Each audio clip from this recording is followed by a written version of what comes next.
Hey everybody. Oh no, there's a glare. Much better. Hello everyone. Welcome to Room and Board. This is Crowdfunding Countdown. Get this out of there. Not hosted by Austin Powers, but it's me, Chris George. And we're going to take a look at every single board game campaign, finishing up in the next week. We've got a big week this week. It's almost as if last week was not a big week. And idiot me always thinks, yes, maybe crowdfunding is over. Maybe all the campaigns are done. Maybe there will be no more games to cover. And then you get hit with a much bigger week, naturally, because nature must restore itself. The nature receiveth, and the bear taketh away. So we got a big week, but it wouldn't be a week if I didn't give a huge shout out to my newest patrons, Mitch, Joe, and Procrastigeek. Thank you so much for jumping on board. Thank you to Jason for upping his pledge to the yearly tier instead of the monthly tier. That way you save yourself every month looking at your statement and going, I'm giving $2 to what idiot? He doesn't deserve anything. But yeah, Mitch, Joe, Jason, and Procrastigeek, thank you so much. It's incredibly generous. I'm always consistently blown away by the generosity of the board gaming community, and it makes me feel like I have self-worth. And normally, the only other way that I could feel like I had self-worth was to walk on the street and hope that people threw loonies at me, just viciously. Because when they did, I knew that they liked me. Or anything. If they threw anything, I knew. I knew. It's a present, right? It was a present. Okay, we got a big week, so let's get right into it. Starting off with Chiefdom, a worker placement roll and write game that I hope isn't racist, because I didn't vet it, and we're gonna find out together. Well, after that video, I still don't know. But let's take a look. It seems like a fairly standard roll and write. You're going to roll 3 dice, and you're going to take 2 of those dice to choose the symbols, and then the final dice will choose the orientation of how you place those symbols. Yeah, it does kind of remind me of cartographers. I kind of agree with that statement. Here you can see all the sort of placements and how it's going to go. You're going to get these logs to build cabins, and then you're going to hunt for fish and get fish and feed your people. It says it has worker placement. I'm going to have to figure out where that worker placement comes in. Download rulebook. Thank you, Chiefdom. Gives the 3 dice to the player who likes rolling dice the most. Yeah, because it doesn't matter who rolls. Oh, sorry, I referenced the circles being the logs. Nope, the circles are the people. And if they don't have a letter in them, it means they're jobless and they're looking for a job. Either of lumberjack, fisherman, or builder. Clearly, lumberjack is the way to go, if I've learned anything from Monty Python. Alright, so they get a job basically when you place things around them, and then they do that thing. So if you have a regular person, and you place wood around them, then they're going to chop that wood. If you place fish around them, then they're going to fish those fish. This is not worker placement. This is not worker placement at all. It's creating out a grid. It's kind of tile-laying. They're saying worker placement because you roll for workers, and then you put those workers somewhere on a grid, but just because you have a worker and you place them, that's not what the mechanic of worker placement is. It's actually nothing to do with worker placement. That's more polyomino and activating things at a different time. So that's very incorrect from the definition, but that's why you read the rules and you don't just say, hey, I like worker placement. I'll trust these people know what they're talking about. But seems not bad. €3, $5 Canadian if you like print and plays. Yeah, actually pretty decent one. I would play that, having just played Cartographers for the first time, and I think Cartographers is a bit more exciting, but that one does seem a little bit exciting too. So that finishes Wednesday, May 31st at 1 p.m. if you're interested. Let's move along to Cities of Venus, a Euro board game where players establish floating cities in the clouds of Venus before contact is lost with Earth. I wonder how many people have backed this thinking it's just Merchants of Venus, or Masters of Venus, I forget. One of the Venuses. That's Eric Summerer's #1, or at least according to that Dice Tower theme song. Let's take a look at this one. This medium lightweight sci-fi Euro. Well, it's definitely got the shiny of Kickstarter. You want triple layer player boards? Go somewhere else, because this one's got quad layer player boards. How much is this? It feels like it's going to be expensive. Yeah, 110 Canadian, 80 US. Oh, see, this one has worker placement. I wonder if it just has workers. No, I imagine this one knows how workers are. Honestly, it might be worth what you get. Oh, you got to pay an extra 20 US, 30 Canadian to get up to 6 players. I see. Let's see what's going to be the best. Let's see if it actually would work with 6 players. Okay, where's the rule book? I've seen enough. I'm interested, but tell me more. Thank you. 2/3 down the page for the rule book. Oh, okay, I like this as a theme. Earth was giving Venus supplies, but you've received a message that a catastrophe has occurred on Earth, and it's disrupted the supply run. You've lost communication, do not know how many cloud drops are still on the way. I like that. That's a great theme. That's a really great theme. When the last round of cloud drops occurs, signified by the appearance of the Earth card in Phase 3. So, I mean, if we're staying along with the same theme thematically, Earth is hurtling towards Venus and will appear in the form of one of those drops as you wait for supplies. You're actually going to get walloped with Earth. But that's okay, because I'm pretty sure Venus is bigger than Earth. Never mind, don't listen to me, they're basically the same size. That's what you've learned today. The size of my Venus. Our Venus, I guess. It's pronounced Uranus, okay? Come on, get it together. This is such a short rulebook. Just for the premise of sorting cards, these should be changed. Definitely. They should look different because they're different.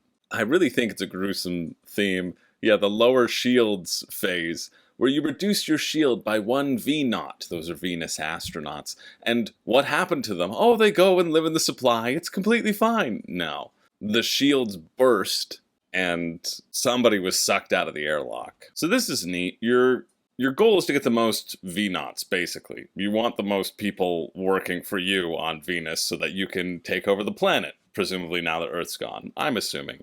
But your population is going to grow to have a...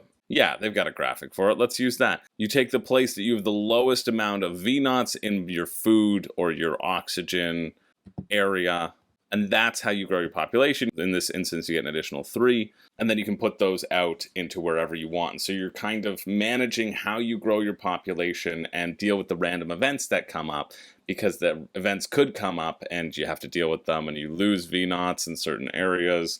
The events don't thrill me that much. I do like random events, but it depends how they're done, right? If they feel like you don't have a choice, or you feel like you can't combat them, and it's just, hey, everybody loses 2 V0s in their air system, which, if you hear the hammering in the background, that's Renee trying to make sure that our, whatever it's called, life support system is working. Took me way too long to figure that out. You can also get upgrades by putting your workers into separate areas. So it's all about managing these workers, managing how these workers grow, etc. And they just flat out say, listen, mining on Venus is very dangerous, and unfortunately, it's a one-way trip. Everybody who goes on a mining expedition will not be coming back. Brave volunteers sacrifice their lives to extract the rare Venite material. Why would you ever do that? That sounds like a horrible decision. The prerequisite to going to Venus is apparently that you're a huge fan of Armageddon, the movie, not the event that probably happened to Earth. Anyway, yeah, and then you can get additional modifications by purchasing them. You spend resources, but it's all about managing those people. It seems cool, right? It does seem cool. And the amount of stuff that I think you're getting here might be worth the price point, but for me, it's 110, and then shipping's got to be 23 at least. But it does seem like this is a production where they have gone the premium route. They've decided, you know what, everything that's cool, we're throwing in, because that's what Kickstarter loves. And honestly, they're not wrong. I like all these quotes because they've clearly just, put some stuff into capitals. And I like to think of these reviewers, saying these quotes very normally and then shouting, allocating VNuts, trying to predict events, next turn, available cards at the center. It was an interesting puzzle! Easily game, blah, blah, blah. It is very tight! Well, you don't want to be shouting that, depending on where you are. This might be my favorite one. The core mechanics, ideas, and things going on are fun! Or this, I want to play it again! I just think about all of these reviewers just screaming out of their minds. Alright, shipping Zone 1 to the US, $20 US, $25 US to get to Canada, so it's going to be in that 130, 135 route. It is, it describes itself very well. A medium lightweight sci-fi Euro. It's not going to be that chunky, and if you want, the mechanics to justify the price, that's not what's going to happen here. But if that intrigues you of getting those cards that come up, splayed out, you get the choice of which ones to get, and managing the amount of workers around your board could be interesting. My worry here, especially because it's 15 minutes per player, is that this is pretty light, and it comes at that high price point. But hey, you know, people love Foundations of Rome, and that's also light. So if this seems exciting to you, check it out. That's Wednesday, May 31st at 3 p.m. Moving along, we've got Witchcraft, a fast-paced game of deduction and bluffing, my two favorite words, of and. Players must capture an evil witch before she can gather enough potions to unleash a terrible curse upon the village. What have you got going on here, Artie? Yes, hello. You heard Tale of Witches, and you decided to be summoned for it. Come here, bud. Let's check out this one, huh?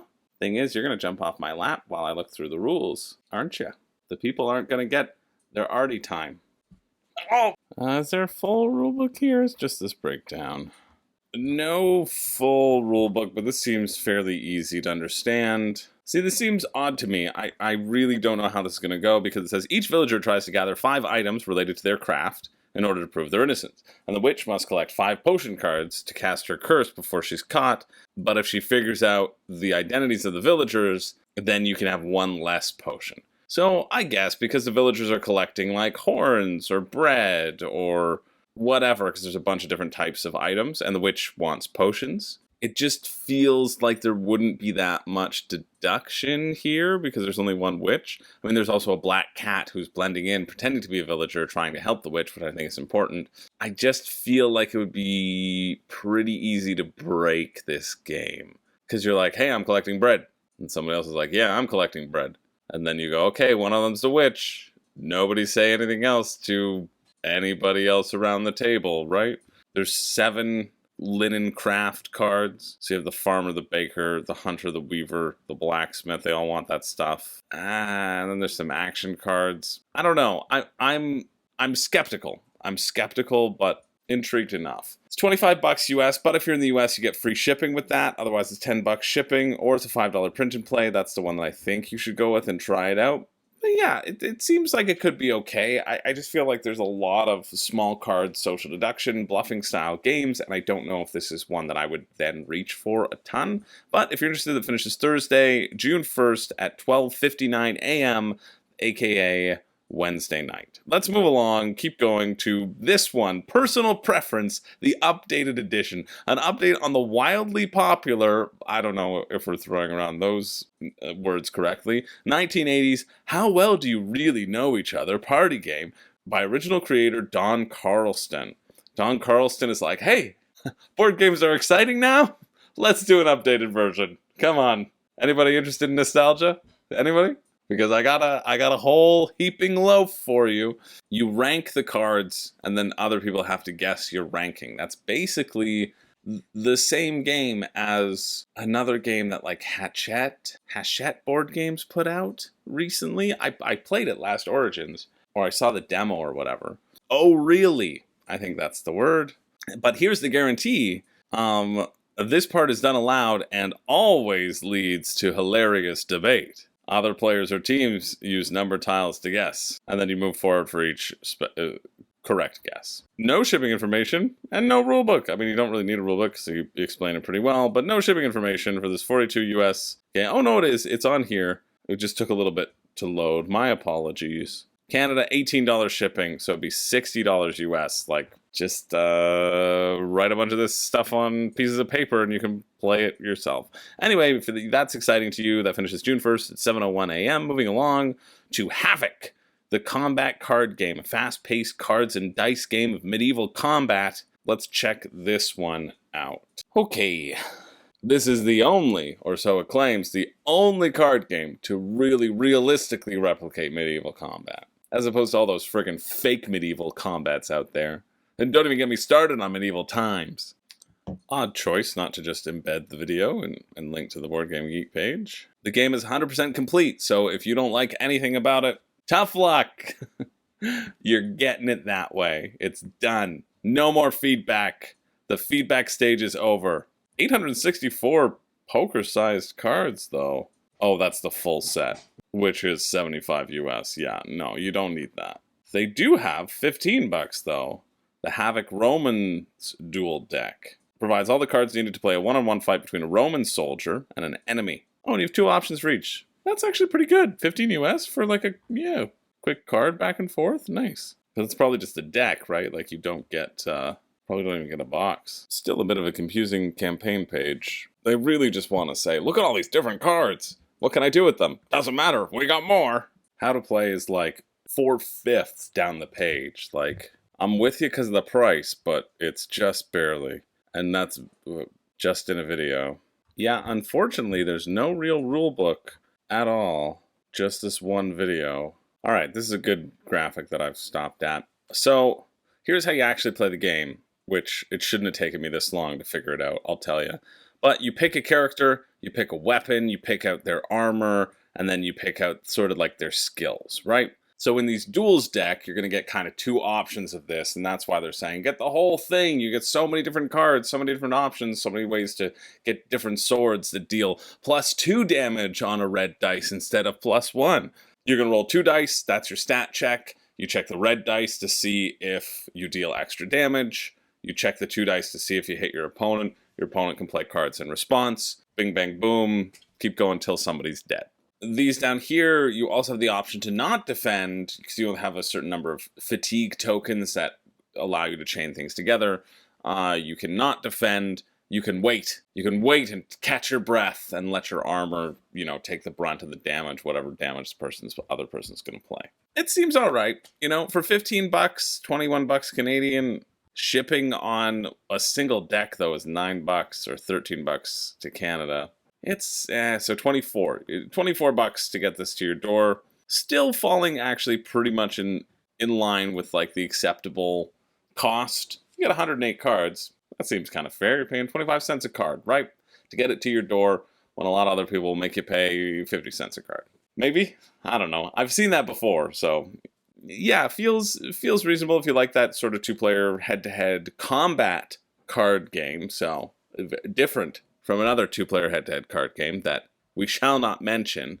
Check that out. The finish is Thursday, June 1st at 8:04 a.m. Moving along to Botany. Flower hunting in the Victorian era. Experience the thrill of the hunt in Botany, the ultimate Victorian flower collecting game for 1 to 5 botanists. You know, there have been, holy moly, it's raised almost $1 million Canadian. I mean, it's almost raised $1 million US. This could almost get a 5 reasons you should back, or you shouldn't back. Wait, that's what they're called. Please, you shouldn't back them. That completely threw me off from saying how you've tried Victorian flower collecting games before, but this one's going to beat the pants off of it. I'm very excited to check this one out.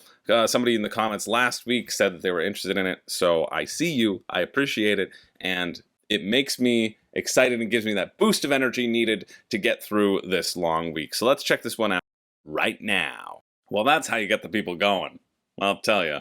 Oh yeah, see? Good price point. That's how you do it. 39 US, 54 Canadian, that's the exact cost of Earth when Earth was on Kickstarter. Is this going to be as smashing a success as Earth? Well, I don't know. I'm going to have to look at the rulebook and then I'll tell you. Definitely read this mini expansion was called Regal Rosses, but Regal Roses makes a little bit more sense. Rules halfway down the page. Let's see what this is, because right now it seems like a very simple pick up and deliver game, which I don't know why it's raised so much money, except I do because the art is just gorgeous. There's a big party going on in the backyard, and it sounds like a laugh track, honestly, and I haven't even said anything, but I just assume that they're laughing at me. Alright, so yeah, it's a pretty simple pick up and deliver, but I guess it's done pretty slickly. You're going to draw a bunch of cards, and those cards will have locations on it, and you have to go to those locations to acquire the specimen card, and then you're going to put it into your Wardian case, and then you got to bring it back to your estate so that you can deposit it into your estate, use it to upgrade your estate, get any income that your estate has produced while you've been out gallivanting across the globe, and then go out and do it all over again. Seems simple with really good art. Shipping seems like it'll be fairly reasonable as well, although they do say these are estimates, but shipping 15 to 19 to the US, 13 to 29 in Canada. Depending where you live in Canada, they said, we're basing it on, you know, very populous locations, so might be more. Good luck. Which is fair, because none of it exists. And all of this is going to exist as well. Good price, decent shipping, seems like a well-made game from first-time designers and publishers. I don't think you need any of these expansions, really. They just give you different specimen cards and a few more characters, but from what I can see from the base game, I think you get enough. Anyway, if you're interested in that finishes Thursday, June 1st at 9:01 a.m. Moving along to Holy Guacamole, a church game for party people. And you know I only clicked on it because of that tagline, so well done, Holy Guacamole. Well done. Oh, this is just going to be the worst, isn't it? See, this is great because I didn't know. I personally didn't know that your religion determined what sort of games you like.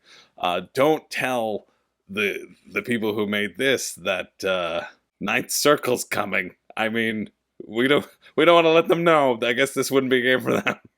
So, but what if you're not Christian? It feels like then you can't get the game, right? I think that's what they're saying. That seems to me like they're saying. Because if you're Christian and you like fun, well, then you can check this out. And if you're not, well, you're going to burn in the fiery pits of hell, so it doesn't matter. Play your demon games. We're going to keep our sweet little guacamole all to ourselves. Wait a minute. So this is Celebrity, but make it Christian. That's what they're telling me. I certainly hope that they have, Balaam and the talking donkey in there. You know what I mean? When Balaam just keeps beating the donkey over and over again. That's a classic. I also hope they have the followers of Baal in there. They're burning to a crisp for not worshiping the correct God. And especially if they leave out Eliezer, the slave who had to go get Isaac a wife that was still distantly or really closely related to him, steal her away from her father and just bring her back and make them marry. Well, I hope we don't miss out on that love story. That's all I gotta say. Plus, I hope they do have Saint Aztec, the patron saint of the holiest guacamoleist. Oh, here we go. A pregnant virgin, a Bucky, a Holy Land tour, a hedge of so you're not even testing people's knowledge. You're just saying random phrases. And then they say, oh yeah, this is, wait, was that a Chick-fil-A? Oh, to the Chick-fil-A of gas stations, because that's a reference we want. Using the God card. See, this is less exciting than Celebrity, because you're trying to get people to say random phrases that they don't know exist, that they need to get in the correct order, rather than actually using people or places or things. So you're taking the core concept of Celebrity and you're making it worse, and you're making it Christian. It's not worse because it's Christian. It's worse because it doesn't make sense. Oh, but come on. Please give me a not safe for work. There's a spicy expansion pack to this proclaimed church-going version of Celebrity, which I don't know how this exists, but I know somewhere Fabio is going to church and saying a little prayer for you. He's getting Madonna's like a prayer costume and giving it out to everyone, and they're going to pick up this pack and be sorely disappointed. See, the cards Christians like was Cards Against Humanity, but the nice version. Oh, why? Why do you not give me examples of this spicy expansion pack? There's no updates. Shame on you for the expansions. Can I suggest you put an icon on the question part of the card so that we can take out certain parts of the expansion based on the audience that we're playing with? Yeah, that just makes sense. I'm going to take this to our team. Well, I'm sorely disappointed. But I tell you what, Holy Guacamole, if you send me a copy of just the spicy expansion pack, I'll give you a full designated video of me reading through them, and people can play along. I'll do it. I'll do it. Okay, let's move on.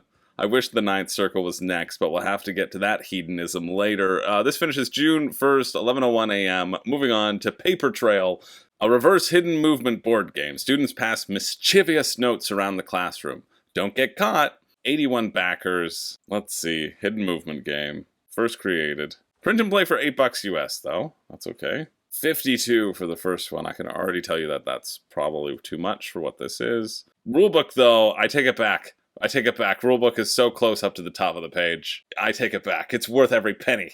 I do love that they're clearly were just looking for a Y name, and they decided to slight my friend Yazan and go with YOLO. You know, that famous name going around.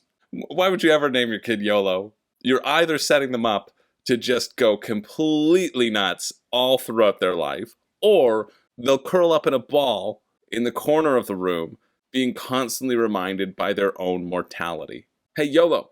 Oh, I know. You keep telling me. People keep reminding me. This actually looks pretty fun, honestly. A cute theme. Where's a picture of the main board? You have your own little map here that shows how everything is connected. These little dotted lines mean you can throw the note versus just passing the note. And you're going to keep that behind your screen, and you're going to mark that down. And the teacher is going to have ways to get that information. It's going to try to intercept those notes before you reveal them and say, haha, YOLO passed a note to Ava, and now I get 25 points. Miss Buckley was a teacher of mine, and she threw out all of the notes that I passed her. Probably for the best. But you can also pass more than one note at the same time. Yeah, this seems fun. I do take it back. I mean, 52 US, 71 Canadian plus shipping. Oh, and it's only to the US? Dang. But that's why there's a print and play. If you don't live in the US, you can get it. If you live in the US, it's $18 flat rate shipping. That's $70. That's a tough one. I think it's cute. I think it looks simple. I think it'll be easy to pick up, and like is a really fun theme that I haven't seen for a while. So that uniqueness makes me excited. But yeah, you have to decide for yourself. I'm happy it's crossed its goal, though. I think this looks kind of cute. I hope it plays as well. The one thing I would say is that I'm not sure the teacher card would be as exciting as the students, because you're just trying to monitor and intercept, but that's kind of what happens with these sorts of things. Anyway, if you're interested in that, finishes June 1st, 4 p.m. Let's move on to Leviathan Wilds. Man, oh man, I've got so many campaigns to get through, but there's a lot. There's a lot of decent ones this week. A solo and co-op boss battling board game about climbing massive creatures from the designer of Imperial Assault. Definitely intriguing. I'm already loving this concept of this little book board, because these are going to represent the different types of creatures that you can face and you can climb. $59. Okay. Yeah, like the art here does look gorgeous. Oh, and I like how you mash up your decks, right, to give you a little bit of a different experience every time. That seems neat. And then, yeah, just shows you the design and or visual work and just slaps down everything from Final Fantasy Flight Games. That's the full title. And Z-Man Games. Rules halfway down the page, but seems pretty straightforward from its little explanation. What's the number of pages? 13. Yeah, that makes sense. I was gonna guess 8. So I must be missing something. I think what's giving me pause as I'm going through this, it seems fun. I think it seems simple enough. You're going to be drawing these cards to reveal the threat, and that tells you the attack pattern based around where they're going to lash out and punch themselves in the chest to try to hurt you, and how much damage they'll deal. And then you also will have a number of different cards that you can use to gain action points, which let you do various things like jump and glide and move. And so it's all about navigating this grid while you find these crystals. Where are they? Here they are. These crystals right here that'll be located all around the Leviathan's area, and you have to smash those crystals so that they get their brains back and become your best friend. Well, that's kind of cool too. You gotta, if you smash a crystal when you're right next to it, you take kind of damage. You gain blight. And a beautiful little glossary at the end. Yeah, it seems fairly straightforward from what I've said. 59, I mean, it is gorgeous, but I worry that the gameplay here won't interest me enough to keep going. I don't know, though. Could be cool. $9 shipping to the US. That's pretty good. I mean, it's just going to be a book, probably a smaller box, right? Canada 14, also cool. Yeah, I like that this is made completely independently. It's clearly a passion project of people who don't want to be working within the confines of a larger publishing company, and that's exactly what Kickstarter is for. I think the artwork looks really nice. I think the flow would likely be very easy to get into as well. So yeah, if that seems interesting to you, check it out. That's June 1st at 4 p.m. Moving along to Monster Hunter World Iceborne. I know Monster Hunty. Monster Hanny World. Get your IV Winters ready, because we're heading into Monster Hunty Iceborne. The Frozen Glaciers. I did 5 reasons you shouldn't back on this, so I don't really need to cover it too much, but now we can see what's been released in terms of stretch goals and how that will try to convince you to make the all-in Hunter's Pledge. They haven't added anything else other than the Hunter's Pledge or the Core Box only pledge. Honestly, I know you don't get the stretch goals, but they're forcing you to get a ton of content that you likely won't get to if you like playing other games. So you might, if you're interested, the core box feels the way to go, or wait until Q4 of this year and just get the base Wildspire Waste box. Although, like I did mention the 5 reasons you shouldn't back, this has a number of like quality of life improvements that I can see that will be nice to have, but I'm not going to be too upset not having them in my own version, because I already have all these characters. Although that sculpt, much better than the standing sculpt, right? Always better when you're on your knees? No. So the absolute power expansion is 1, 2, 3, 4. Oh, just 4. When I was scrolling through, see, they show you 2 different sides of it. If you're scrolling through quickly, you think it's more. Here are the quest unlocks. We get a little Poogle. We get an additional card for the Tigrix. It's a subspecies card. Sure, that gives you like an additional ability, but you're not getting an extra sculpt. You're not getting an extra mini. You're just getting these cards, which you could probably proxy if you really wanted. Another Palico. Here's one additional monster that you get. Sure, a big monster. You know that one's going to be friggin' big, yeah. And another little Palico. And then a variant of that monster. A second big monster. Okay. Palico, variant of that monster. Third big monster, the Viper, Tobi-Kadachi.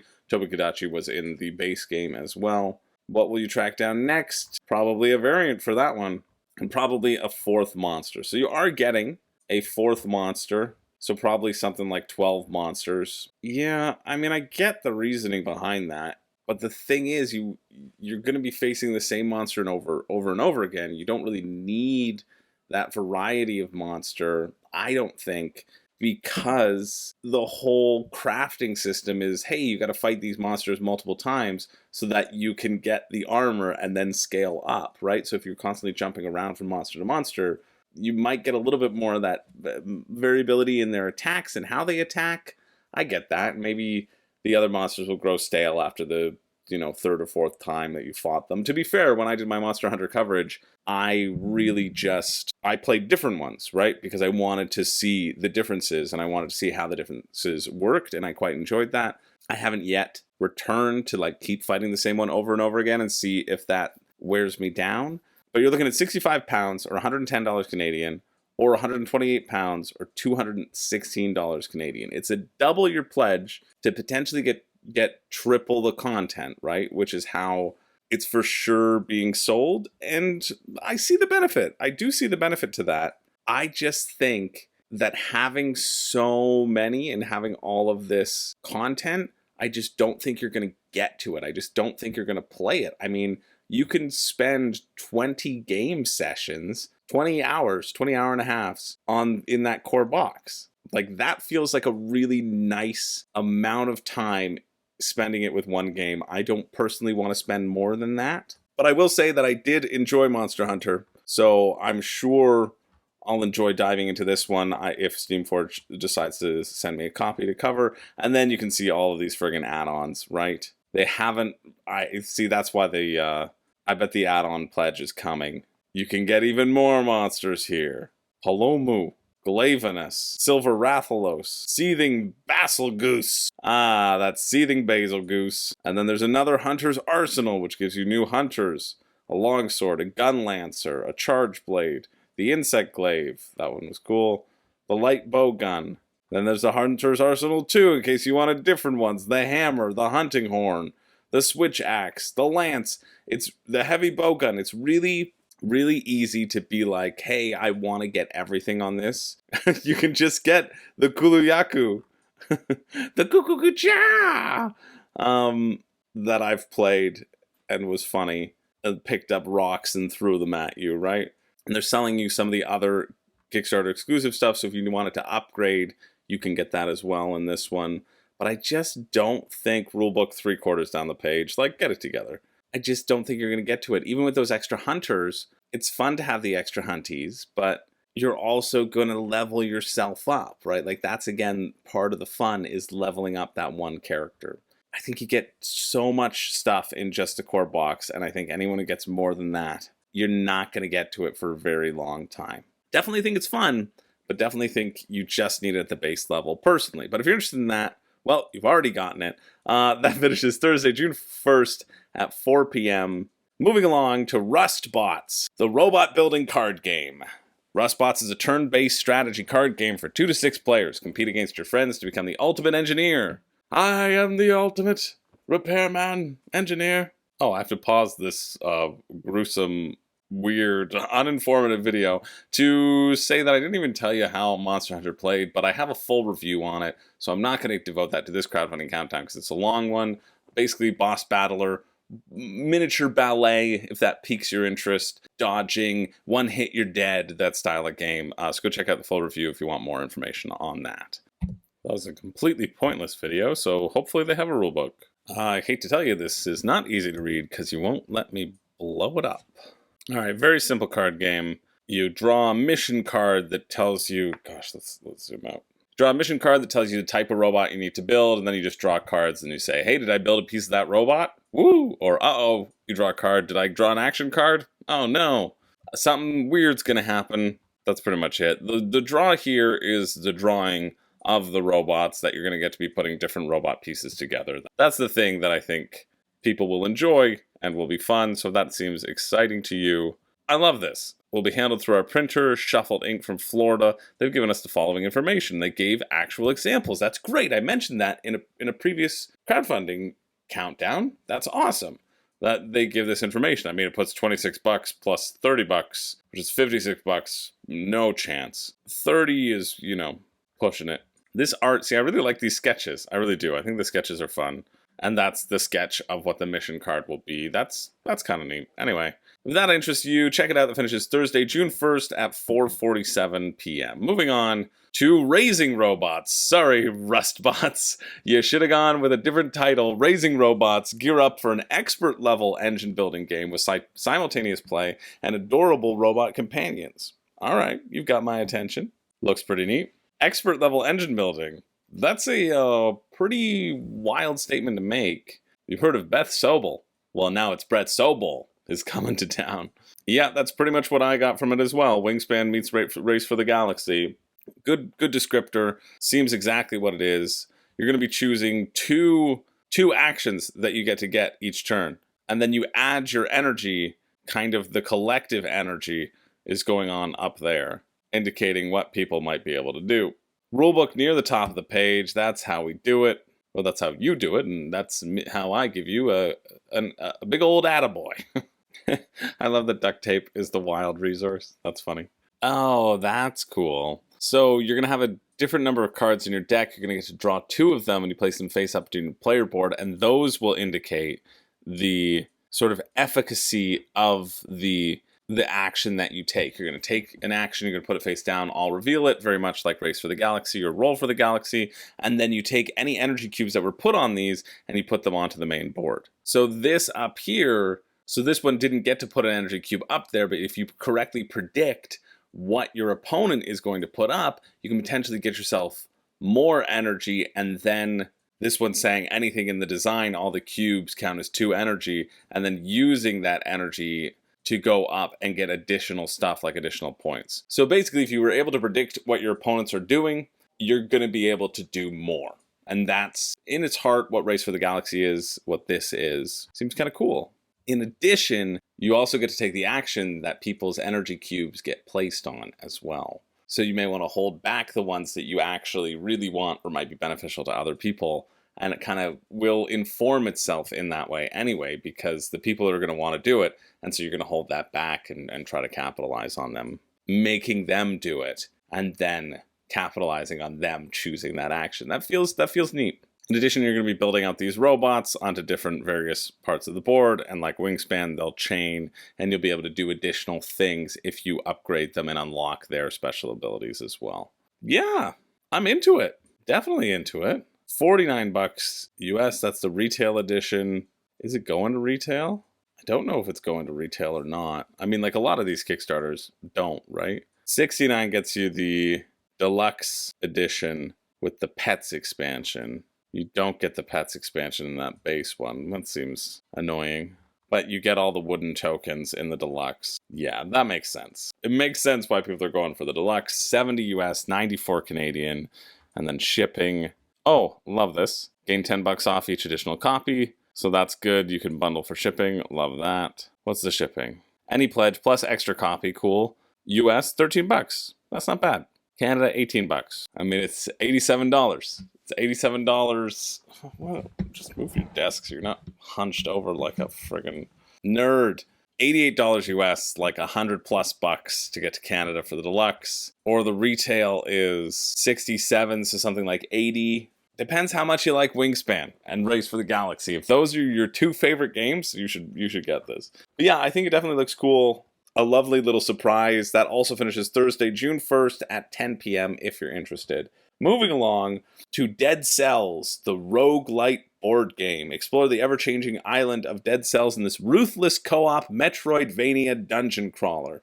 Explore, kill, die, mutate, repeat. It's the sequel to the Tom Cruise and Emily Blunt movie, Live, Die, Repeat. Actually, fantastic movie if you haven't seen it. Very fun. Interesting. I'm intrigued. Antoine Bauza. Oh, I'm even more intrigued. Ludovic Maublanc.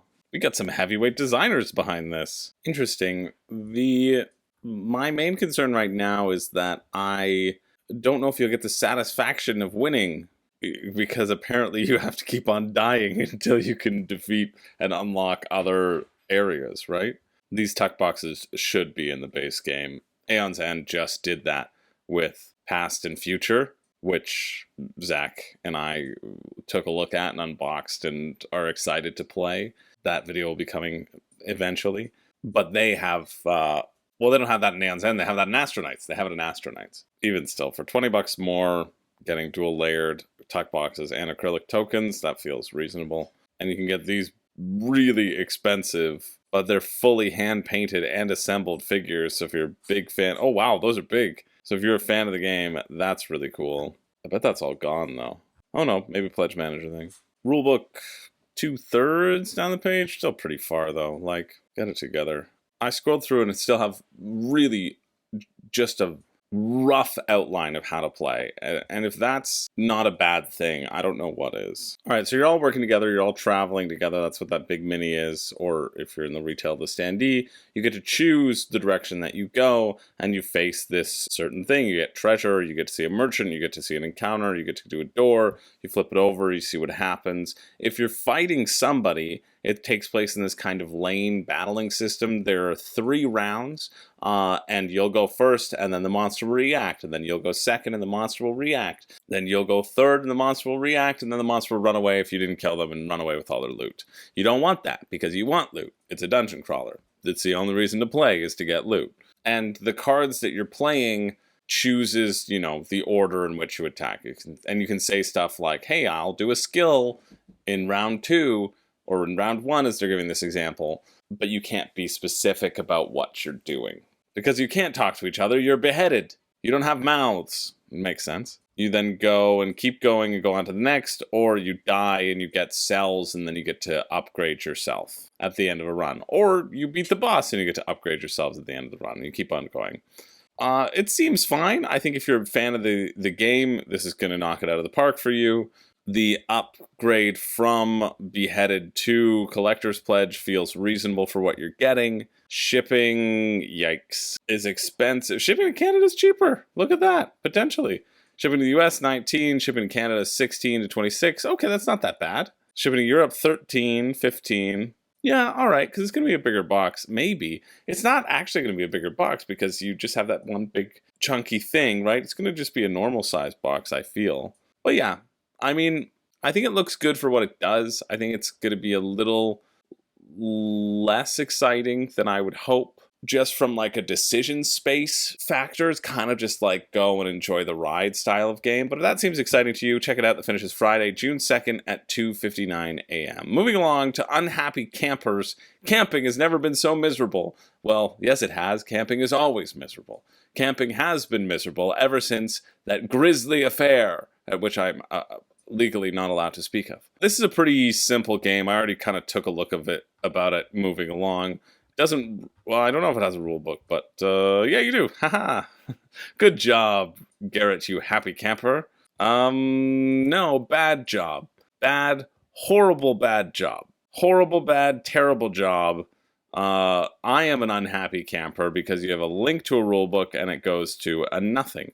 Let's see if I click on a different thing. Nope. Still nothing for this gin rummy style card game about playing sets to claim different campsite elements. At the end of 5 rounds, person with the most points wins. How much are you? $5 for print and play, 18.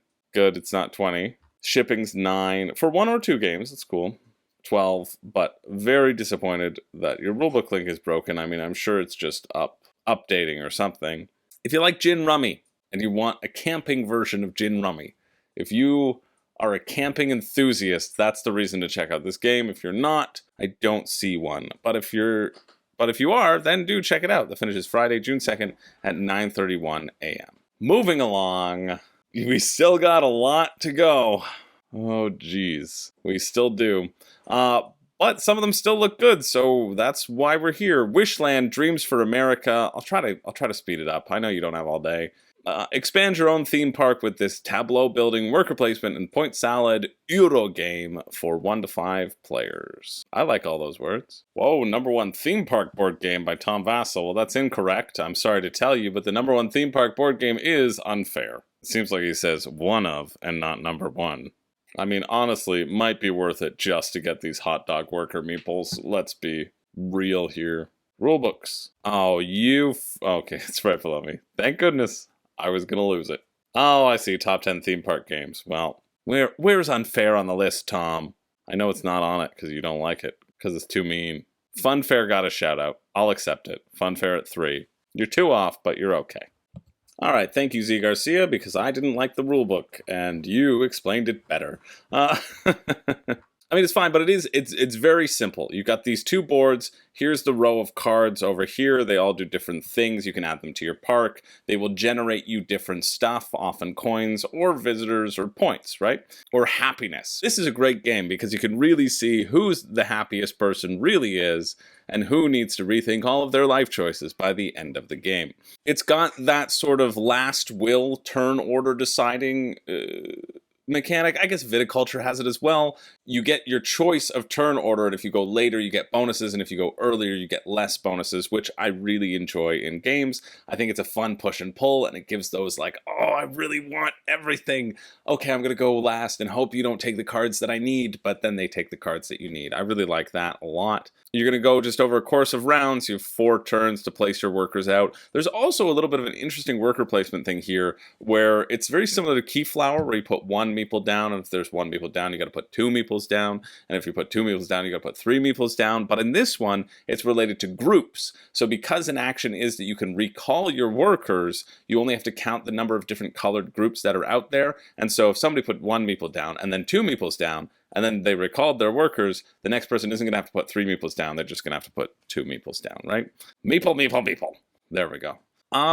But yeah, seems actually pretty fun. You know, you can't really buy just the base game here, though, which is upsetting to me. You can buy the base game and the Dreams from America, which I guess I'll go and look at that rulebook too. Increases the maximum player count to 5, adds 1 new card deck to the base game. Who cares? We don't need Dreams. I gave up on my Dreams a long time ago. They're basically, it's basically a wild deck. Oh, the other thing that I didn't talk about is that you have to have a purple card, and you need to have certain cards, kind of like Reverse Deus, where you can't get the purple cards until you have all the other cards, but you can't get more than 1 or 2 of the other cards until you have enough purple cards to match it. It's just chaining the cards together, right? This expansion, Gut Reaction, I don't know if it adds much. It just adds another bunch of cards, but hey, maybe it needed it to boister the strategy of it all and give you more potential options. And honestly, anything that increases that push and pull of should I go first to take those really good cards or should I go later is interesting to me. But then it puts it up a little bit higher, 59 euros, 87 Canadian, shipping 9 to 14 to the United States, 19 to 24 to Canada, right? Like that makes it not interesting to me. Sold out in my local channels though. Ready to up the price. That's a shame. So for me, it's like over $100 Canadian. But for 40 or 50 in stores, yeah, absolutely would consider it. Seems like it would be a fun time, honestly. Not as fun as Unfair, but really there's only like 5 games that are more fun than that. 4. Anyway, if you're interested in Wishland, check that out. That's Friday, June 2nd at 10 a.m. Hold on to your guacamole because we've gotten here. The Ninth Circle, a diabolical 2 to 5 player game of take that area control. You're saying everything that I love, demons. I'm giving myself over to the dark side, baby. Take your place as a demon lord vying for the favor of Malakoda while you fight for control of the realms. This is just past its goal. This isn't doing very well at all, but it looks really good. Well, I really like the art in it specifically. I love this box cover. And not because it just kicks the shit out of this one. Yeah, the purples, the color here, gorgeous. I think this one looks fun. I heard this one was really mean. And that made me interested. As the official nicest board gamer out there, that made me interested. And this makes me more interested. When the Prince of Darkness is away, the demon lords will plot and play.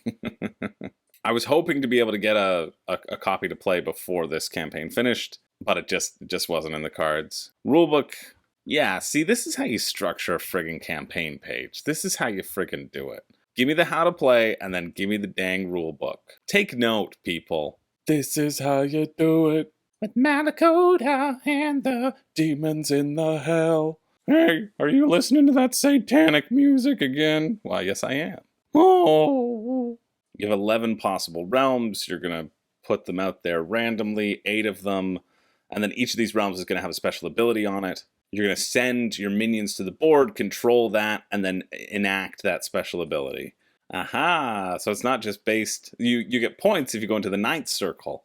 And so you want to vie for control of all these 8 realms on the outside, but if you go into the Ninth Circle, well, that's where Malakoda is getting a little hungry, ready to slurp up his little nom-noms. And so first player gets more points than second player, etc. So you want to time out when you commit to a battle, very much like Dune Imperium. If you like the battles in Dune Imperium, that's basically what this is. When a player gets 25 favor, or after 4 rounds, then the person with the most points wins. I don't know, I like this. I like the hidden reveal, right? This is surprising that it's not doing as, super well. Let's see, maybe because you're not getting enough in the Kickstarter? Plastic mini, a bunch of cubes, $60 US, I see. It's because there's only one mini, and it's a bunch of cubes, and it's 60 and not like 50, you know? Mechanically though, yeah, because it's 60 and then plus shipping. What's shipping to Canada? That's why as well. 26. So this is again another $100 game. 75 to get it to you in the US for a reasonably quick area control. I get it. That's expensive. I do like revealing and then enacting things though, right? Trying to bluff and talking around the table. I like that element to Rising Sun, so naturally I'm going to like that here. This looks fun, but I also get it. It's a bit on the pricier side. And no real Kickstarter exclusives, so maybe people are waiting for retail, a reasonable thing to do. But if that interests you, check that out. This is just really surprising to me. This game looks better than its funding suggests. If you're interested, check that out. It finishes June 2nd at 10:03 a.m. Maybe because they're spending all their money on other things. It's been a long week, and we still have a long way to go. At least a few more. We're checking out Disrupt, following in the style of Burn Cycle and not capitalizing any of their letters to make me unreasonably furious. Become Silicon Valley's new unicorn startup, a fully asymmetric economic board game with worker placement and card-driven mechanics. Well, you got me back on board with that. But you're on thin ice. Disrupt. You see how I said it quietly? Because I was trying to no cap. You get it. You get it. All right, all about economics, getting your startup going, taking Eternium or Board Tube to the next level. Rulebook, quarter down the page. That's okay. Interesting. So there are, well, I mentioned that, the asymmetrical roles, but they feel very asymmetrical. You have your startupper, you have the BPO, you have the angel investor, and you have the market leader. So the startupper is trying to create strong projects. The BPO, the business process outsourcer, is offering solutions to strengthen the projects, but for their own price, helping the projects that you've invested in, staying useful to everybody. Angel investor is making the most of the market by buying and selling shares. And then the market leader starts with the highest amount of funds and an already established projects. All they must do is prevent everyone else's progress so they can stay on top. Horrible. Well, not horrible, but yeah, kind of interesting. It's like Hegemony Light in Silicon Valley. With that in mind, this might be best as a 4-player game, because it's saying in 2-player, it's startupper versus market leader. That makes sense. And 3-player, you can choose between BPO and angel investor, so it doesn't limit you there.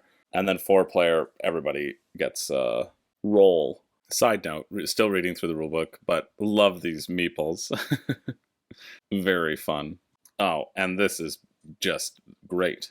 I do like this aspect of it. It's a worker placement, but you get to activate all of the spots that aren't currently full. So if you're the first person to go there, you get to activate all 4. But if you're this second person to go there, you're going to activate 1, 2, 3. And that therefore makes it both open and accessible and also cutthroat as you race for these specific bonuses that are at the end, which is kind of interesting to me. A whole bunch of iconography. Of course, the unicorn being that you're the first player. Card flicks is moving up to the top. Yeah, there's a lot of neat moving parts of this, I think. Honestly, a bit... I don't feel like I've grasped the full game from the rulebook, but also this is getting later and later into the evening as this video consumes a large amount of time. So I might just be losing a bit of focus. I do like this, though. In the project phase, when you're resolving things, you get to resolve whatever's in your current pipeline. There's a specific pipeline designated to each different project. And so if you control the project and own the project, then you make the decisions. Or rather, the owner of the card makes the decisions. There might be ways that I haven't looked at yet to sneak into somebody else's pipeline, right? Like an angel investor or whatever. But I do like that anyone can bribe you to make you either activate it or not activate it, because sometimes it's going to benefit you, sometimes it'll hurt somebody else, right? Also, to give the startup a little bit of an advantage, the startup will know what will happen to the control of the companies at the end. You see this, it says remove a blue cube and add a green cube, so there could be a last minute swap for this area control for final scoring. Yeah, so there you go. Honestly, I'm not fully grasping the minutia of everything, but it doesn't matter, I don't have to, because it's 20 to 30 bucks shipping to get to me. So that would make it 75 euros, around $100. That's tough. I think the key things to key in on is if you really like economic games and you like asymmetry, this feels like Hegemony Light. It really does. With perhaps a less depressing theme and more emphasis on the stock market. So if that seems interesting to you, check it out. That finishes Friday, June 2nd at 4 p.m. Let's move on. A couple more to go. We have Detective Saints and Sinners, which is a new expansion for Detective City of Angels, the epic narrative-driven board game set in the dark and violent world of 1940s Los Angeles. I think Detective looks really cool. I haven't played it. I'm interested in playing it. One player is playing the Chisel, who's like a traitor as you're trying to solve crimes. And so this is an expansion that's just going to give you more crimes, basically. Let's take a look at it.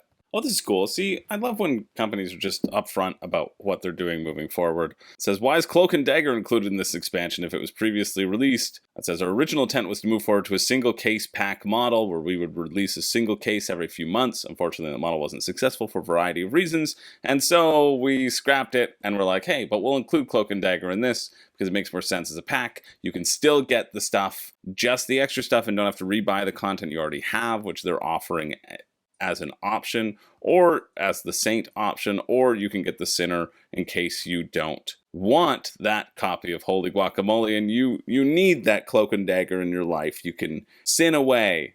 And so the Chisel, I forgot, the Chisel is not a betrayer. It's very well known who the Chisel is. The Chisel has perfect information about the case, and the Chisel also will be the person who you're interviewing a lot of the time. And that's what really draws me in about this system. There's going to be these little interviews that happen, and the Chisel will be like, yeah, all right, you did this, and you have to really work hard to get the truth out of the case. Kind of reminds me of like LA Confidential, I think, that video game.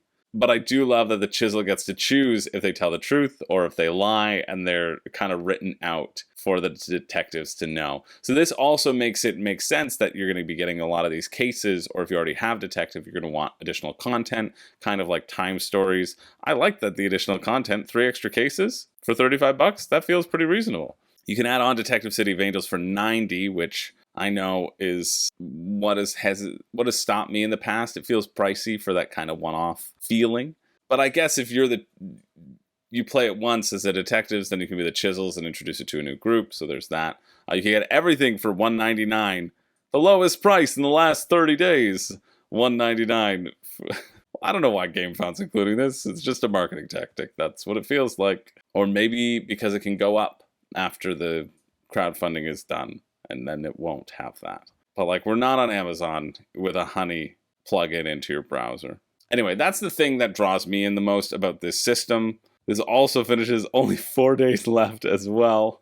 Jeez, we're only on the 2nd of June. Friday, the 2nd of June at 10 p.m. There's so much finishing this week, but don't worry, we only have a few to go. There's nothing really finishing over the weekend. So if you want that, that finishes Friday, the 2nd of June at 10 p.m. Something that is finishing on the weekend is the Escape Family Box. Escape the Family Box, something I wish my family would be able to do from that box in the woods that they are currently trapped in, surrounded by bears. The cackling, howling, guffawing, cajoling bears. Here we are with another Queen Games. Experience the real-time, frantic board game in this anniversary edition, so you know what that means. It's gonna be too expensive for what it is. Escape does seem fun, though. I've actually never played Escape, and that's a travesty. People were talking to me about this the other day and saying how much they enjoyed it.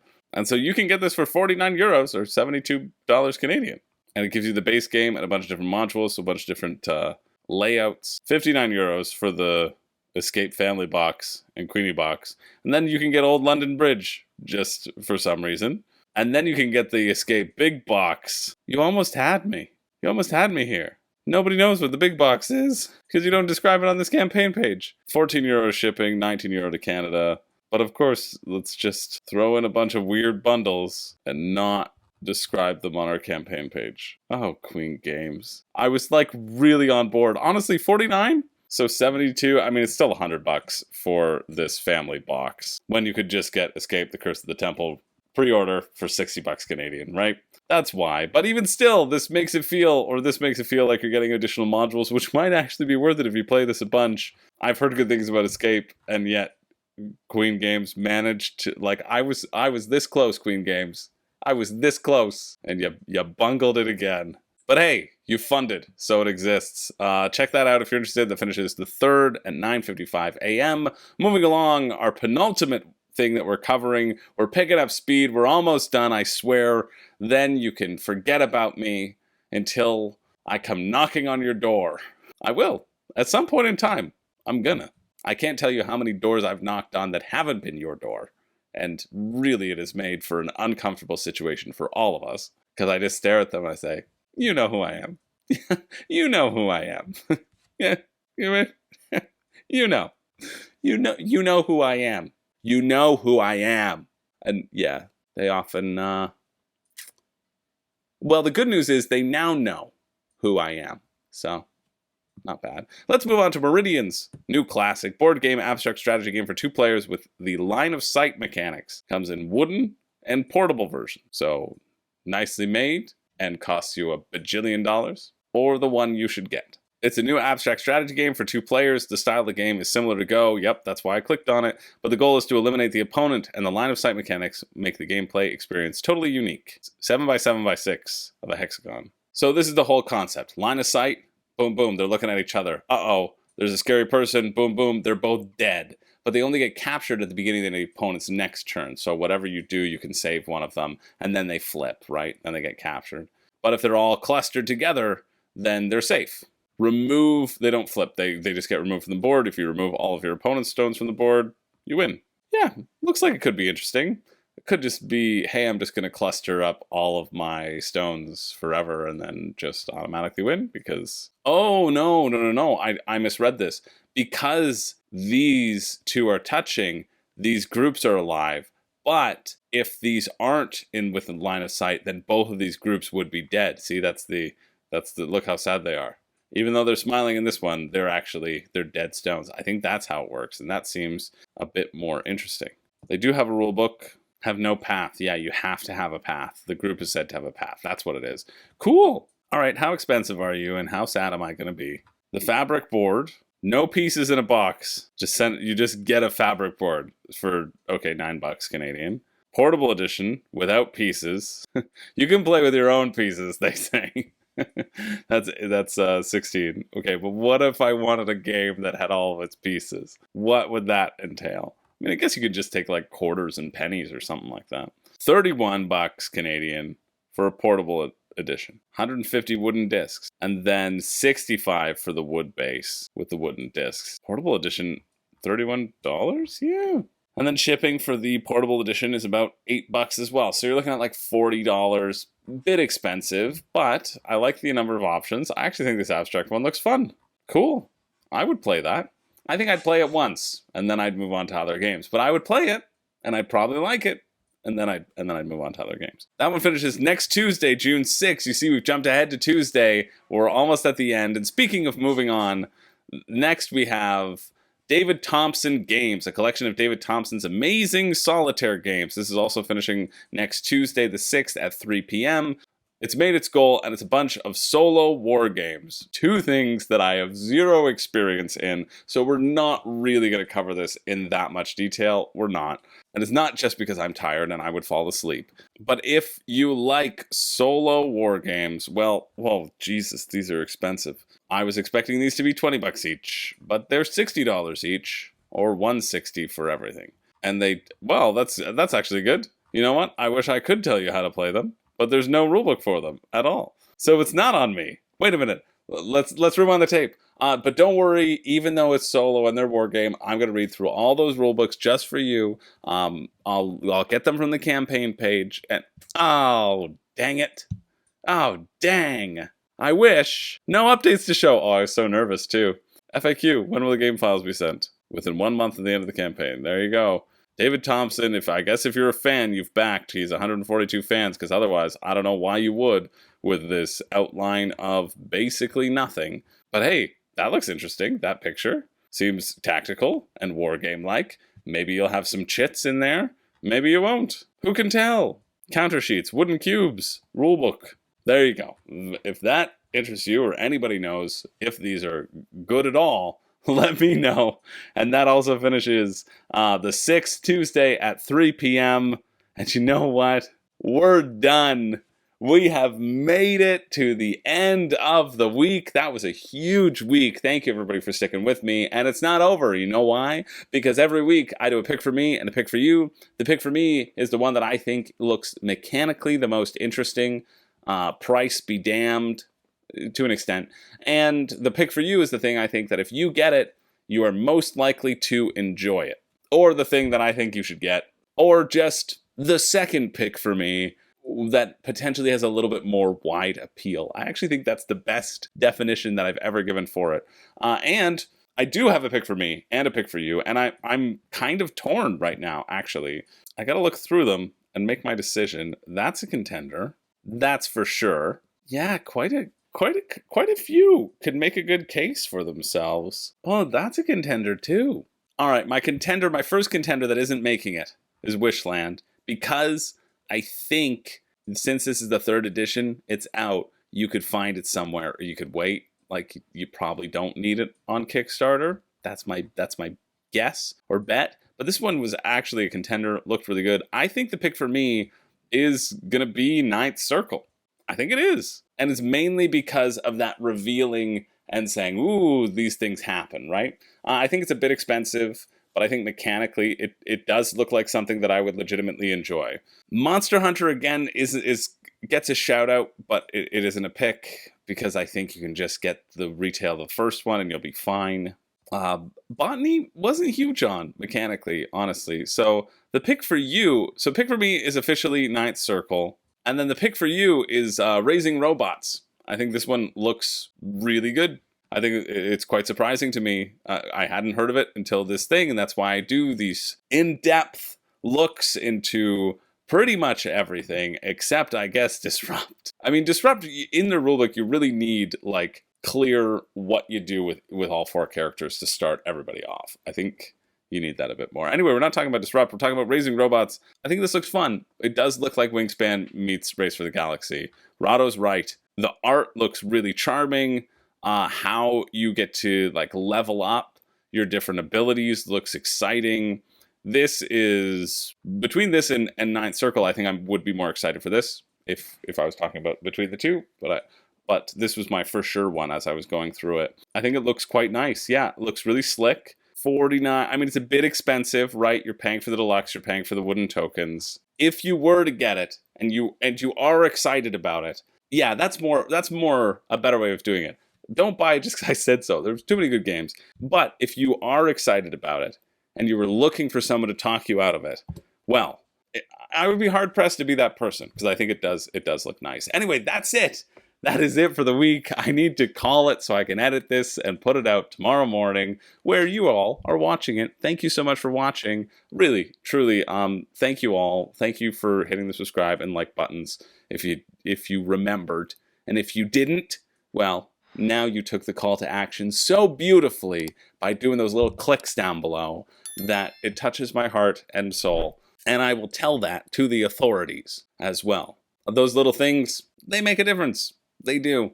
Or that's what every other YouTuber says, and so I'm going to say it as well. Seriously though, subscriber count does make a difference. So if you made it to this far and you aren't subscribed, I'm gonna pop up anyway because you made it this far. You might as well hit the subscribe button and help me out as a small gesture for the hours and hours that I put into these things. Let me know what you are excited about, what you're backing, what you're not. This was a great week. It really was. There was a lot of potential here. I didn't have to cut anything that I stumbled across, I think.